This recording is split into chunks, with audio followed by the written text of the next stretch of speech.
İyi bak dozer gidiyor. İyi. Aha bunları dedim ben. Bunlar gelsin Galıfalılardan falan şöyle yapsınlar.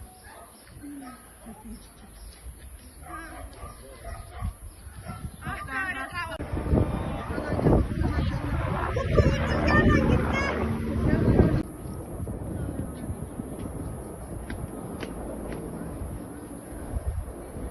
Annem bak böyle ortaya. Ben gidiyorum. Değil mi? Hemen diyor ha burada bir... Bu da gene bu da. Yok şey yapsalar şuradan diyorum dozer koysalar bir yol açsalar. Yokmuş. Alihan da yeni gitmiş oraya. Olmaz. Yok şu diyorum kepçeciler falan yok mu şu şeyciler?